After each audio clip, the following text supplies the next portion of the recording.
Ya, ini Kang Budi mau mencoba untuk kedua. Jadi benar itu apa namanya, kaki agak di atas. Nah, oke, ada tenaga ya. Terus ini tangan lemah megang. Sekalipun lemah, coba tangan kanan coba diangkat. Tuh, masih agak sulit, tapi paling penting megang santai. Oke, sebentar. Kakinya pas, nggak ketinggian. Cukup. Sadel pas ya. Iya. Oke, hati-hati ya Bang ya. Stop. Ya. Oke Bang, silakan.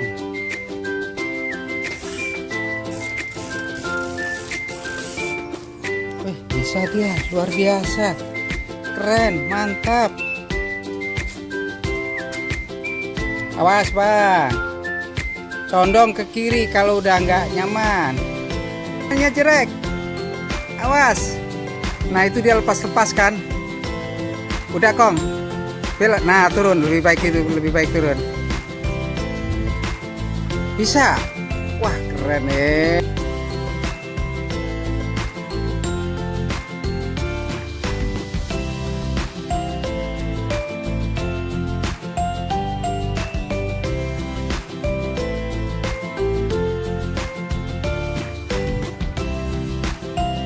Udah terbiasa ke orang instruktur jatuh. Aduh. Udah. Ya memang harus cenderungnya ke kiri. Aduh. Tapi lumayan. Tapi oke lah Bang. Oke lah. Sip, hati-hati. Ada. Waduh, mantap. Aduh, Kang. Lumayan Kang tadi bisa naik sepeda Kang. Ya kalau Tapi gimana cerita? Kok bisa tiba-tiba nekat naik sepeda tuh gimana? ya kan saya juga lihat vlog Mas Pade. Oh vlogku waktu naik sepeda. Naik sepeda. Bisa nggak ya saya gitu? Bukannya saya bukan berpikir di rumah gak ada sepeda, ada, tapi ada. sepedanya sepeda Sepeda gunung. Oke. Dahulu tuh pernah nyoba, begitu naik dari trotoar kan agak tinggi, langsung jatuh ke bawah. Baru naik Jatuh. Nah waktu itu naiknya kenapa kok bisa jatuh? Ya agak tahu gitu, gak pakai teknik. Naiknya setelah sadel atau sadel di belakangin atau gimana? Gimana cara naik, bisa cerita? Belajar naik tuh loncat gitu, ngeloncatin sadel. Karena juga sepeda tinggi. Iya, tapi begitu udah jatuh 3 kali, udahlah gak mampu. Saya udah melupakan kalau ada yang posting naik sepeda gitu, udah dilupakan. Tapi begitu Mas Andre, Mas Pade naik sepeda mini, sepeda lipat, saya juga mikir, waduh, sepeda lipat mungkin juga bisa jadi salah satu trigger untuk saya bisa pulih. Tapi bagaimana ya? Saya udah tanya, sepeda lipat lumayan juga harganya. Tapi kalau tiba-tiba saya beli, nanti jatuh lagi sepedanya jadi mubazir gitu. Jadi nyoba dulu. Nah, gimana tadi kesan pertama nyoba? Coba ceritain. Pertama, karena kalau dilihat video tadi ya, waktu pertama Kang Budi saya nyoba untuk membawa sepeda turun dari atas ini ke bawah, itu dia membawa juga. Itu gimana, coba kesanmu gimana? Ya mungkin ini bisa juga jadi tips para stroker untuk berlatih sepeda. Naik sepeda. Ketika saya bawa sepeda dari carport Mas Andre, Mas Pade, itu saya tidak memperhatikan dari sisi mana saya berdiri, karena saya lemah kanan, berusaha membawa sepeda itu dari sebelah sepedanya di sebelah kiri saya. Jadi kamu kanan, Kang Budi. Tapi begitu, aduh susah sekali, kata Mas Pade. Nyamannya gimana? Coba dibalik bawa sepedanya, kalau sepedanya di sisi kanan. Oh iya, ternyata beda. Gitu. Bawa sepedanya di sisi kanan, sisi kiri. Kalau saya merasakan lebih nyaman di sisi kanan sepeda saya. Dari dulu sisi kanan ya kalau bawa sepeda ya? Iya gitu. Karena masih mindset masih sehat, enak kanan. Iya. Tapi begitu tadi bawa, waduh. Iya gitu. Begitu mau nyoba, Nah, itu nyoba pertama. bedanya Tadi nyoba pertama. ketika bawa sepeda itu sisi mana yang lebih nyaman, itu juga saya baru ngerti. Oh gitu ya, ternyata jangan samakan ketika sehat, mau sisi kanan sisi kiri nggak masalah dengan bebasnya.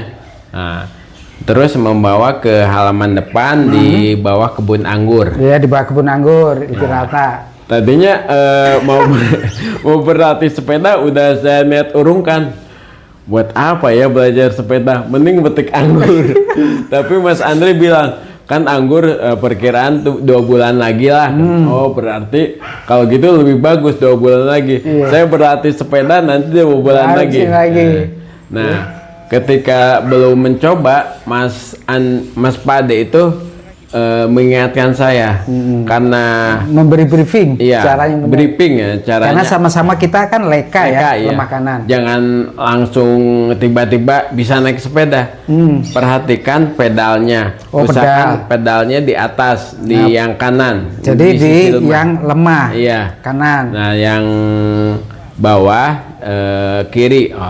Terus nanti kalau ketika istilahnya tuh apa ya, gak goes dengan mengandalkan putaran roda, usahakan kaki lemah di atas, yang kaki kuat, kaki sehat kebetulan kaki kiri di bawah. Jadi kalau ada misalnya rintangan, otomatis kaki yang kuat lebih dekat menyentuh tanah. Iya. Dengan gampangnya aja. Tapi belum dengar waktu itu nih. Iya. Kan nanti di video biar ada. Biar cepet. Iya. Nah begitu saya naik, saya udah bisa. Kan kebetulan juga sebelumnya dilatih di rumah sepeda statis. Oh iya betul. Jadi bisa terbiasa gitu goes sepeda. Tapi goes sepeda juga ada kendala semacam kekakuan di tumit sampai ke bawah. Betul. Ketika lepas nyari pijakan. Nah kalau lepas dari pedal udah. Iya begitu rumit. Nah, terus nyoba udah stabil seimbang. Nah, udah terus ke tadi. sana muter ngambil, ingat bebankan yang sepeda itu ke sebelah kiri, sebelah yang sehat kuat. Kalau misalkan ada apa-apa ke kiri, terus sampai bisa muter gitu. Bisa muter, betul. Nah begitu di pertigaan ada anak lagi main, saya perhatiin anak main ngeliatin saya, itu grogi saya muncul. Aduh, anak kecil ngeliatin, nggak kekagetan mental saya tidak seiring dengan memperhatikan keseimbangan sepeda. Nah begitu kaki, kan udah tahu caranya, kaki lemah di atas, kaki yang kuat di bawah. Itu lupa semua, langsung hilang. Tiba-tiba kaki lemah yang di atas, kaki sehat yang di bawah. Tapi begitu ada anak memperhatikan lagi main, itu otomatis sepedanya berat ke kanan, harusnya ke kiri. Jadi yang kuat tadi kondisinya adalah yang sehat di atas ya. Di bawah, tapi lupa gitu. Untuk apa fungsinya di bawah? Begitu itu ngeliatin anak itu, aduh, sepedanya cenderung bawa ke kanan. Dari situlah jatuh. Begitu saya jatuh tuh, kan tadi udah diingetin sama Mas Pade. Gunakan kaki yang sehat untuk menginjak tanah. Awal. Iya, menginjak awal. Betul. Saya cuma hehe. Tapi kan Mas Pade juga udah ngelihat pertama jatuh saya udah pasrah. Jatuh gak bisa bangun lagi, nungguin Mas Pade nolongin. Jadi itu pertama kali. Tapi Mas Pade tuh berinisiatif kalau jalan di sini. Ini kan jalan jelek tadi ya, kurang rata. Kita pindah ke jalan, pindah jalan ke tempat lebih mulus. Kita pindahlah ke tempat Kang Budi jalan, saya bawa sepeda. Saya tadi juga memberi contoh waktu sambil goes ya. Ini harus begini ya. Ya kalau itu Mas, kalau menghadapi motor di depan, ya kalau gugup ya otomatis berhenti dulu. Lebih baik berhenti, jangan langsung dipaksa goes. Oh iya, ngerti. Nah begitu di jalan yang hot mixnya lebih bagus, saya udah lancar kan. Berusaha muter, putarannya tuh agak nanjak, bisa muter. Bisa loh, luar biasa loh. Tapi pas itu ya groginya muncul lagi. Oh, tadi karena ada polisi tidur yang kotak Iya, itu berat itu nggak diperhatikan. Itu Polisi tidur biasa juga loncat gitu. Itu pasti berat. Iya, pas. Oh, ternyata berat. Harusnya sadar gitu. Kaki yang lemah buru-buru ke atas, kaki bawah betul. di bawah, Betul. menjejak bumi. Siap-siap. Sampai itu nggak sadar. Gelempang lagi. Gelempang lagi. Kebetulan ada ember di situ. Aduh, ember. Tapi itu juga perbedaan jatuh pertama dan kedua ada bedanya. Saya rasakan. Begitu jatuh, saya berusaha mandiri. Wah, kan Mas Pakde jauh. Kamu harus berdiri semampu kamu. Iya. Nah, itu saya rasakan beda waktu pertama kali jatuh. Udah aja diem ketimpa sepeda. Dibantu. Iya. Tapi kalau tadi yang kedua, wah saya udah beda tuh. Jatuh harus sadar diri. Bagaimana supaya bisa goes lagi? Ya berdirilah semampu kamu. Bisa, tadi bisa.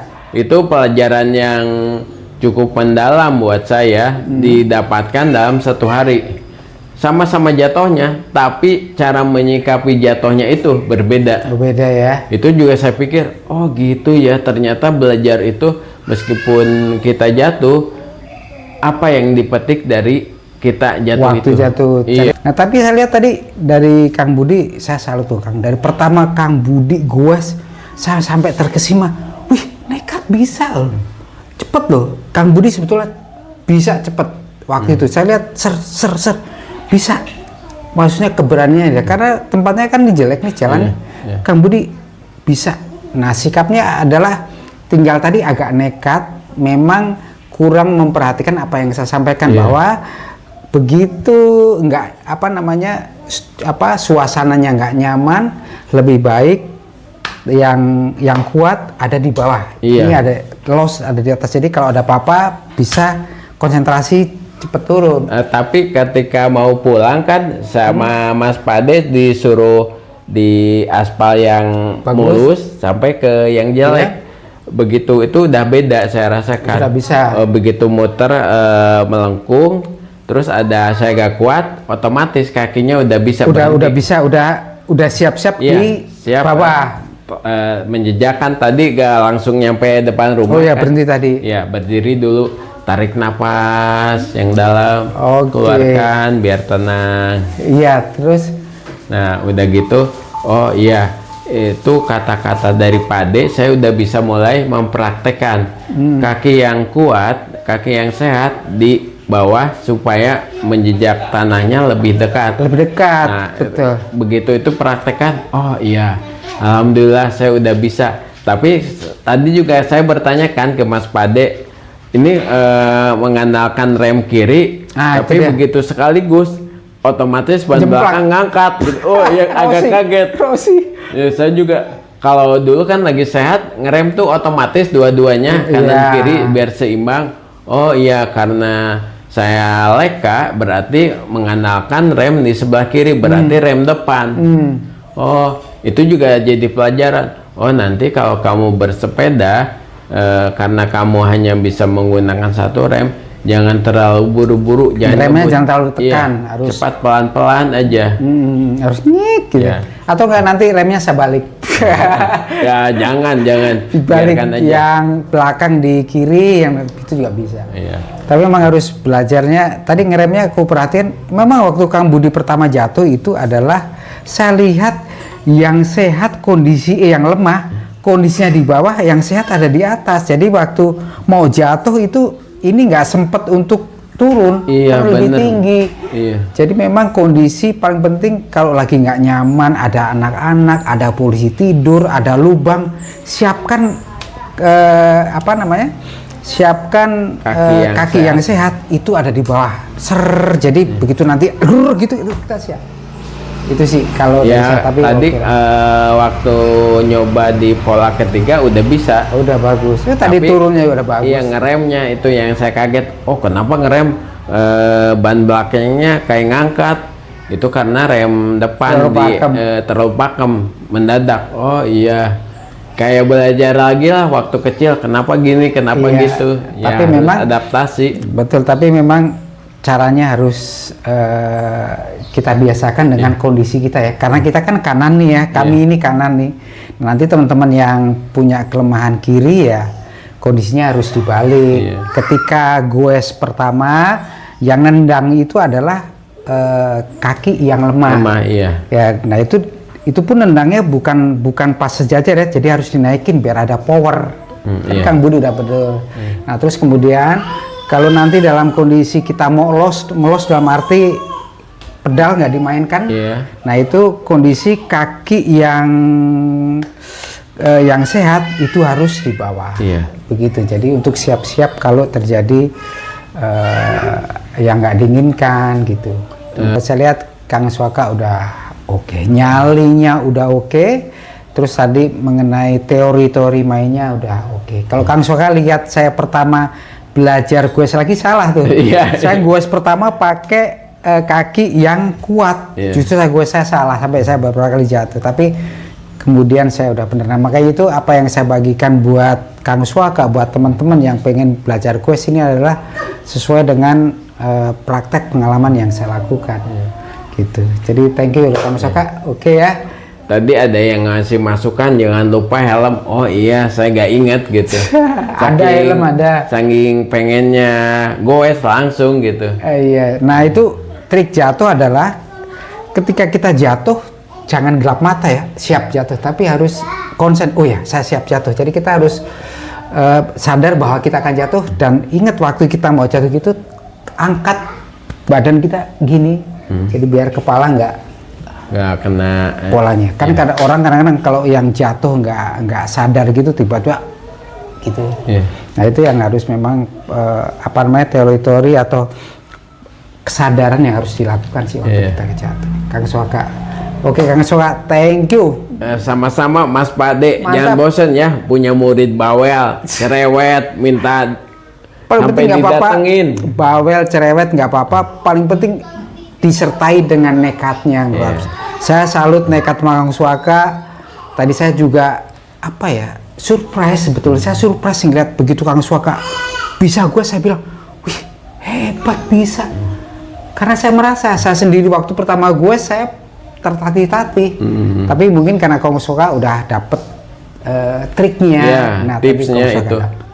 Oh siap, mantep, terima kasih Kang Swaka. Tuh, lihatin kondisi kayak begini loh nih. Ini bawa bisa naik sepeda megang stang. Bisa belok tadi muter ke kanan bisa. Udah begitu ke kanannya agak nanjak bisa loh ya. Jadi jangan berharap punya Pak Andreas mah tangan udah ringan, udah ini enak. Ya, dulu orang banyak subscriber SHB viewer bilang Pak Andreas Pak tangan udah bisa. Ini buktinya nih Kang Swaka. Coba Kang Swaka, coba masih tuh. Masih keriting. Masih keriting loh. Beda lah tuh. Coba gini. Tuh. Beda kan? Udah bisa gini tuh. Belum. Jadi memang bukan halangan nih Kang Swaka dalam kondisi seperti ini beliau masih bisa. Saya juga melihatnya, itu saya tadi surprise betul-betul. Hebat nih Kang Swaka bisa. Ini membuktikan bahwa teman-teman yang masih lemah atau apapun pasti bisa. Oke, salam semangat, salam instruktur harus bahagia. Oke, Tuhan berkati.